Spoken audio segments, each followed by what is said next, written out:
Ambani, India's richest man, once smiled for photos alongside Donald Trump. Today, he's the billionaire in Trump's crosshairs. Back in January, Ambani and wife Neeta were at a Trump pre-inauguration dinner in Washington. 7 months later, the same president is accusing India's tycoons of profiteering off Vladimir Putin's war, and Ambani is target number one. Why? Oil. Reliance Industries, Ambani's $220 billion empire, has become India's biggest buyer of Russian crude. A 10-year deal with Rosneft means Reliance imported nearly 142 million barrels in just 6 months. At $71 a barrel, Russian oil is cheaper than Saudi or US supplies, saving Reliance hundreds of millions and boosting India's energy security. But in Washington, those savings are branded war profits. US Treasury Secretary Scott Bessent claims Ambani and others made $16 billion excess profit. So I know part of what the administration has done has tried to make it tougher for Russia to be able to sell its oil. They've cracked down pretty tough on India, which is importing a lot of Russian oil, but not so much when it comes to China. Is China in the wrong for importing so much Russian oil as well? I think they import just as much as India does.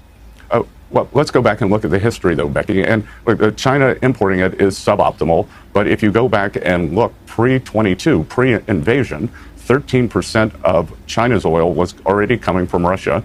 Now it's 16%. So China has a diversified input of their oil. If you go back and look now, I believe India had less than 1% of their oil, 1%, and now I believe it's up to 42%. So wow. India is just profiteering. Or they are just profiteering. They are reselling. They made $16 billion in excess profits, some of the richest families in India. So this is a completely different thing. Like this India, what I would call the Indian arbitrage, buying cheap Russian oil, reselling it as product, has just sprung up during the war, which is unacceptable. Trade hawk Peter Navarro says India's billionaires are feeding Putin's war chest. Are those to hold Russia accountable? Well, let's talk about India. I would refer you to the piece I did in the Financial Times that appeared on Monday.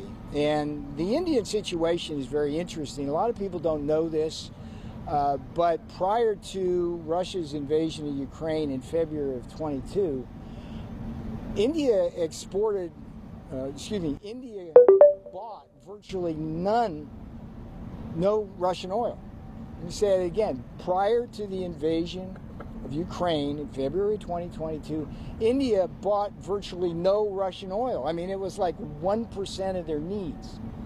So the argument somehow now, as the percentage has gone up to like 30 and 35%, that somehow they need Russian oil to cool their homes or cook or drive their cars is nonsense. And what I do in the Financial Times article is I illustrate how Russian refiners have gotten in bed with Italian refiners in a game in which they get cheap Russian crude, follow me here, they get crude at a discount, and then they make refined products which they sell at premium prices into Europe, Africa, and Asia. It's strictly profiteering by the Indian refining industry, big oil. Now think about India when you think about the tariffs we're putting in place. 25% because they cheat us on trade,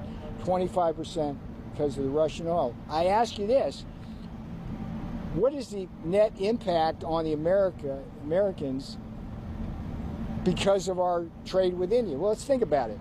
They have higher tariffs, there are Maharaja tariffs, higher non-tariff barriers. We run a massive trade deficit with them, so that hurts American workers, hurts American businesses.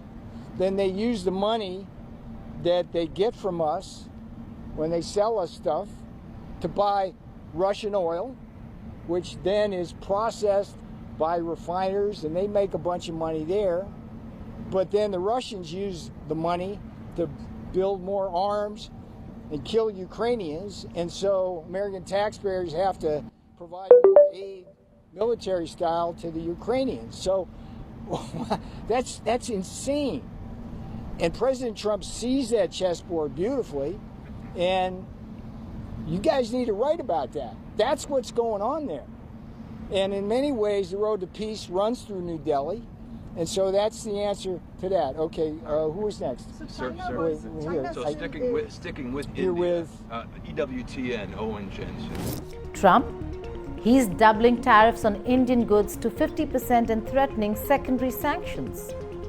For Ambani, the attacks sting. He spent years cultivating the Trumps. Ivanka and Jared attended his daughter's $600 million wedding. Reliance even helped Trump's trade war by redirecting US ethane shipments from China. But friendship has limits. Today, Ambani's empire is being painted as the symbol of India's defiance. Reliance, though, isn't blinking. Its stock is up. Insiders call Washington's anger political theater.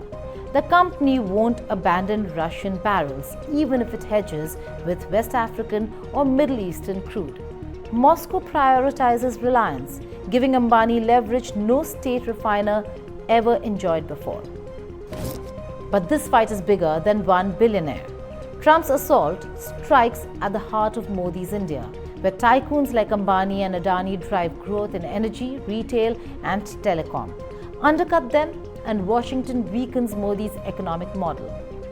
New Delhi has called Trump's tariffs extremely unfortunate and accused the US of hypocrisy.